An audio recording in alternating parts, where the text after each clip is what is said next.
78ാമത് Santhosh trophy football ചാമ്പ്യൻഷിപ്പിലുള്ള Kerala ടീമിനെ പ്രഖ്യാപിച്ചിരിക്കുന്നു. 7 തവണ കിരീടം ചൂടിയ ടീം വലിയ ആത്മവിശ്വാസത്തിൽ തന്നെയാണ് ഇത്തവണയും ഇറങ്ങുന്നത്. നമുക്കിപ്പം ടീം കോച്ച് ബിബി തോമസും ഒപ്പം തന്നെ ക്യാപ്റ്റൻ സഞ്ജുമുണ്ട്. ആദ്യം കോച്ചിലേക്ക്, എങ്ങനെയാണ് ടീമിൻ്റെ പെർഫോമൻസ്, ഒപ്പം എങ്ങനെയാണ് പ്രതീക്ഷകൾ പങ്കുവയ്ക്കുന്നത്? വളരെയധികം നല്ല പ്രതീക്ഷകളാണുള്ളത്. നമുക്ക് നല്ല എക്സ്പീരിയൻസ് ആയിട്ടുള്ള പ്ലെയേഴ്സും യങ്സ്റ്റേഴ്സും നമ്മുടെ കയ്യിലുണ്ട്.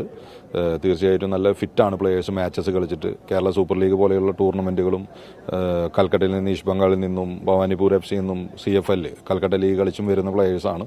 ബാക്കിയുള്ളൊക്കെ ഡിപ്പാർട്ട്മെൻറ്റ് പ്ലെയേഴ്സുണ്ട്, ഇലക്ട്രിസിറ്റി ബോർഡുണ്ട്, പോലീസിൽ നിന്നുണ്ട്. അപ്പോൾ എല്ലാവരും വളരെയധികം ട്രെയിൻഡ് ആയിട്ടുള്ള പ്ലെയേഴ്സാണ്. അപ്പോൾ നമുക്ക് ഫിറ്റ്നസ് ലെവലിൽ നമുക്ക് പ്രശ്നം ഉണ്ടാവില്ല. ആകെ കൂടിയുള്ള ഒരു ചെറിയൊരു ടീം ഒരുമിച്ച് പ്രാക്ടീസ് ചെയ്യാനുള്ള ചെറിയൊരു കാലയളവിൻ്റെ ഒരു ഇതുണ്ടായിരുന്നു. പക്ഷേ എനിവേ എല്ലാവരും നല്ല എക്സ്പീരിയൻസ് ഉള്ള പ്ലെയേഴ്സ് ആയതുകൊണ്ട് അത് നമ്മൾ ഓവർകം ചെയ്യും. പിന്നെ ഫോർമേഷൻ എന്നുള്ളത് നമ്മൾ സ്റ്റാർട്ടിങ് ചെയ്യുന്നത് 4-4-2 ഫോർമേഷൻ തന്നെയായിരിക്കും. പക്ഷേ കളിക്കനുസരിച്ച് നമ്മളത് സിസ്റ്റം ചേഞ്ച് ചെയ്യും. ഡിഫൻസിനാണോ അതിൽ അറ്റാക്കിങ്ങിനാണോ, എങ്ങനെയാണ് പ്രാധാന്യം നൽകുന്നത്? 100% നമ്മൾ അറ്റാക്കിംഗ് ഫുട്ബോളാണ് കളിക്കുക. പക്ഷേ ആദ്യം നമ്മൾ നമ്മുടെ ഗോൾ സേഫ് ആയിക്കൊണ്ടാണ് നമ്മൾ എതിർമുഖത്തേക്ക് പോവുക. 20-നാണ് നമ്മുടെ മത്സരങ്ങൾ തുടങ്ങുന്നത്. അപ്പോൾ കോഴിക്കോട് സ്റ്റേഡിയത്തിൽ തന്നെയാണ് മത്സരം. ഈ ഗ്രൗണ്ടിൽ കളിച്ചു പഠിച്ച ഒരുപാട് താരങ്ങളുണ്ട്. അപ്പോൾ എങ്ങനെയാണ് തുടർന്നുള്ള മത്സരങ്ങളും അപ്പോൾ അതിൻ്റെ പ്രതീക്ഷകളും? ആ ഒരു ഗ്രൗണ്ട് ടച്ച് വളരെയധികം ഉപകരിക്കും, പ്രത്യേകിച്ച് പുതിയതായിട്ട് ടീമിൽ വരുന്ന കുട്ടികൾക്ക്. പോരാത്തതിന് നല്ല ക്രൗഡിനെ എക്സ്പെക്റ്റ് ചെയ്യുന്നു. കേരള സൂപ്പർ ലീഗിൽ കണ്ടതുപോലെ തന്നെ നല്ലൊരു ക്രൗഡ് സപ്പോർട്ട് ചെയ്യാൻ വേണ്ടിയിട്ട്, കേരളത്തിന് സപ്പോർട്ട് ചെയ്യാൻ വേണ്ടി വരും എന്ന് തീർച്ചയായിട്ടും ഞാൻ പ്രതീക്ഷിക്കുന്നു. കുട്ടികളെന്തായാലും നല്ലൊരു പ്രതീക്ഷയിലാണ്, എല്ലാവരും നല്ലൊരു പ്രതീക്ഷയിലാണ്. തീർച്ചയായിട്ടും നമുക്ക് ചെയ്യാൻ പറ്റും. നമുക്കിപ്പം ക്യാപ്റ്റൻ സഞ്ജു കൂടി ചെയ്യുന്നുണ്ട്. സഞ്ജു, ഇത് 5ാമത്തെ സന്തോഷ് ട്രോഫിയാണ്.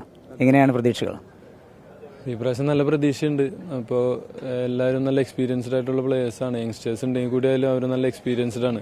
അപ്പോൾ നമ്മുടെ കളീനെ നല്ല രീതിയിൽ നമുക്ക് അവരുടെ എക്സ്പീരിയൻസ് യൂട്ടിലൈസ് ചെയ്യാൻ പറ്റും ഇങ്ങനത്തെ ഒരു ടൂർണമെൻറ്റ്. അപ്പോൾ ആദ്യത്തെ ഒരു ക്വാളിഫയർ റൗണ്ട് നമ്മൾ നല്ല രീതിയിൽ വിജയകരമായിട്ട് വേണം നമുക്ക് ടീമായിട്ട് സെറ്റ് ചെയ്തിട്ട് ഓൾ ഇന്ത്യക്ക് പോകാനായിട്ട്.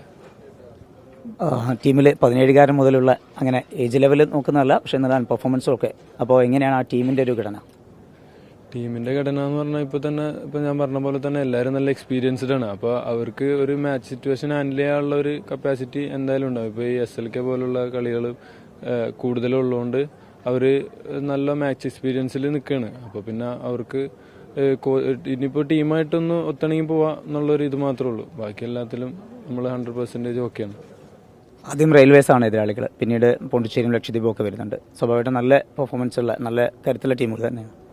അതെ, ഇപ്പോൾ നമുക്ക് ആര് വന്നാലും ഓപ്പോസിറ്റ് നമ്മൾ ആരെയും ചെറുതാക്കി കാണാൻ പറ്റില്ല. എല്ലാം ഇതൊരു ഫുട്ബോളാണ്. അതെന്ന് പറയുമ്പോൾ ആരാണോ കുറവ് മിസ്റ്റേക്ക് ചെയ്യണ അവർക്കുള്ള ജയമുള്ളൊരു ഗെയിമാണിത്. അപ്പോൾ നമ്മൾ നമ്മുടേതായിട്ടുള്ള മിസ്റ്റേക്കുകൾ കുറച്ചിട്ട് നമ്മൾ 100% നമ്മുടെ ഫുൾ എഫേർട്ട് ഗ്രൗണ്ടിലിട്ടിട്ട് നമ്മൾ 3 കളിയും വിജയിക്കാൻ വേണ്ടിയിട്ട് നോക്കും. വലിയ പ്രതീക്ഷയിൽ തന്നെയാണ് കേരള ടീം ഇറങ്ങുന്നത്. കോഴിക്കോട് നിന്ന് വിഷ്ണുവിനൊപ്പം സമീർ സി മുഹമ്മദ്, 24.